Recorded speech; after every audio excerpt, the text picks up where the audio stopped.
יש מאמר חז"ל מפורסם, דעת קנית מחסרת. דעת חסרת מקנית. אם יש לאדם דעת, יש לו את הכל, ולא חסר כלום. אם אין לו דעת, אין לו שום דבר. מאיפה חז"ל לומדים את הכלל הגדול הזה שאמרנו הרגע? דעת קנית מחסרת. דעת חסרת מקנית. לומדים את זה מפסוק בספר משלי, שמפרשים את זה בהקשר לנדבת המשכן של פרשת שבוע, של פרשת תרומה. יש זהב ורב פנינים וכלי יקר שפתי דעת. עכשיו, איך מפרשים את הפסוק הזה? יש מי שמתנדב לשם זהב. זהב זה מבין כל המרכיבים של המשכן, שכתוב בריש פרשת תרומה, הזהב הוא הראשון, וממנו גם כולל את הכל.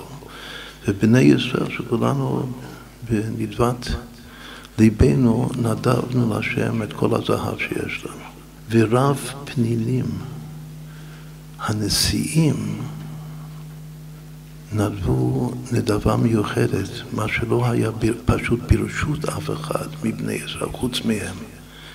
האבנים היקרות, אבני השוהם וכו', כל האבנים היקרות של חושן המשפט של הכהן הגדול.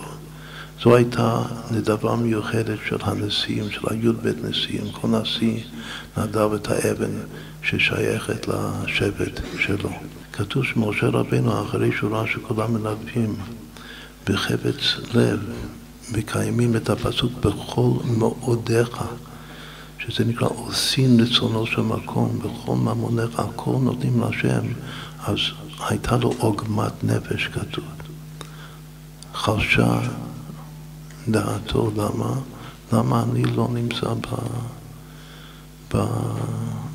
במצווה הגדולה הזאת של לנדב למשכן. ולא כתוב שמשה רבינו נתן שום דבר. אז השם מנחם אותו, ואומר לו שאף על פי שיש זהב, שמי שנותן את הזהב זה משהו גדול מאוד, והנשיאים שנתנו את הפנינים, את האבנים היקרות זה משהו רם ונישא, אבל הוא כלי יקר, מה שהכי יקר לי. ככה השם אומר למשה רבינו שהוא מצטער על זה שלא השתתף בנדבת המשכן. הוא כלי יקר, מה שהכי יקר לי, אומר השם למשה רבינו, זה שפתי דעת, זה הדיבור איתך. זה שאני מדבר איתך, השם אומר למשה, מבין שני הקרובים, זה הכלי היקר, זה יותר יקר לי מכל מה שנתנו לי את הזהב והפנינים. כשמתחילים ללמוד תורה, מתחילים מהפסוק הראשון של חומש ויקרא משה. עכשיו הוא רומז כאן ודורש ויקרא, זה גם לשון לקרוא, שזה לדבר. לקרוא, וידבר השם אליו, ויקרא אל משה וידבר השם אליו. עוד לפני שהוא מדבר איתו, הוא קורא מתוך חיבה.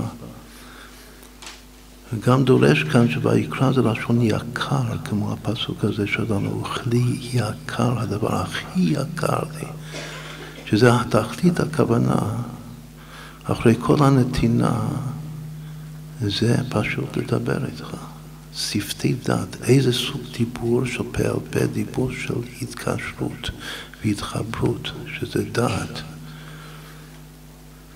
זה גם כן הדוגמה הכי פשוט, זה כמו בני זוג, שמאוד חשוב שיתנו יתנדבו אחד לשני. אבל מה תכלית כל הנדבה שמתנדבים אחד לשני, שנותנים את אני מוכן לתת לך את הכל. אבל מה התכלית? הכלי יקר, שפתי דעת.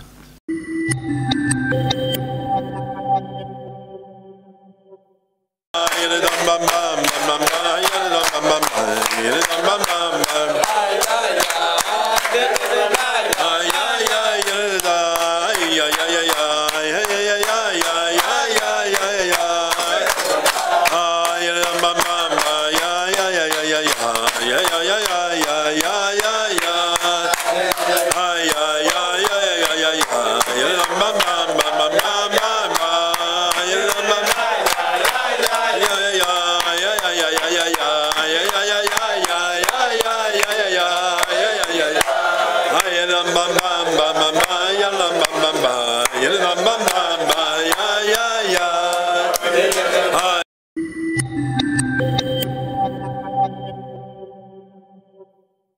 בספירת הדעת, אבל שם טוב מסביר מאמר חז"ל וסיפור שחז"ל מפרשים שהיו הניטרי בדחי. היו שני יהודים שהיו מסתובבים ברחוב, היו עושים דוכן באמצע הרחוב. הם מזמינים יהודים שיבואו ויניחו תפילין או משהו, ותוך כדי היו מספרים להם בדיחות, היו מבטחים אותם. ככה הם מסתובבים, והיו מבטחים את כל היהודים, את כולם. יצא בת קול שהניטרי בדחי, שני הבטחנים האלה, יש להם חלק לעולם הבא. הם זומנים לחיי העולם הבא. אז מה הגדולה של הניטרי בדחי? אז מה הם עשו? איך מסביר את זה הבעל שם טוב? המעלה המופלאה של הניטרי בדחי. הוא אומר שהיו פוגשים יהודי, וכל יהודי שהיו פוגשים היו מתחילים לדבר איתו, כמו שגם מנהג הבעל שם טוב בעצמו היה ככה. לשאול אותו מה נשמע, איך זה הולך בעבודה, וכו'. לדבר, לשוחח. ותוך כדי השיחה שהיו מדברים עם היהודי על כל נושא שבעולם, היו מייחדים ייחודים. אנחנו יודעים שלייחד ייחוד זה הכוח של ספירת הדעת. הרי לכל ספירה יש פנימיות. לעשות ייחודים ברוחניות זה דעת. ייחודים בגשמיות זה ספירת היסוד. אבל כמו שהתחלנו בכתר, כתר זה דבקות אמרנו. מתחת לכתר יש דעת. כתר הוא בעל מודע. דעת זה שהכתר מופיע בתוך המודע. שם יש ייחודים. עכשיו, כל מה ששני הצדיקים הנסתרים האלה, הבטחנים עשו, היו עושים ייחודים. אבל, אומר הבעל שם טוב, שאם פגשו, אם נתקדו ביהודי שהיה שרוי בצער, אלא איזו בעיה, איזו עצבות, אז אי אפשר היה לעשות איתו, כמה שידברו איתו, אי אפשר לעשות איתו שום ייחוד, הוא לא בנוי. יהודי שמצטער, הוא לא בנוי לייחודים. הוא לא שם. אז איך מוצאים אותו מהצער? על ידי בדיחות. כאילו כל המטרה של הבדיחות של הבדחי, לשמח את היהודים, זה לעשות את היהודי ראוי לעבודת הייחודים. מיני ובתוך עצמו, כאילו הם היו עושים לו את הייחודים, עוזרים לו עם הייחודים. אבל אי אפשר היה שהם יעשו לו ייחודים אם הוא עצוב, אם הוא בצער.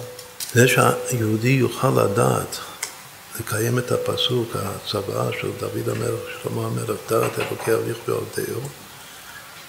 והפנימיות של הדעת זה לעשות ייחודים בעולם, שזה התכלית שלנו כאן בעולם הזה, זה רק אם הוא קודם כל צריך לצמח.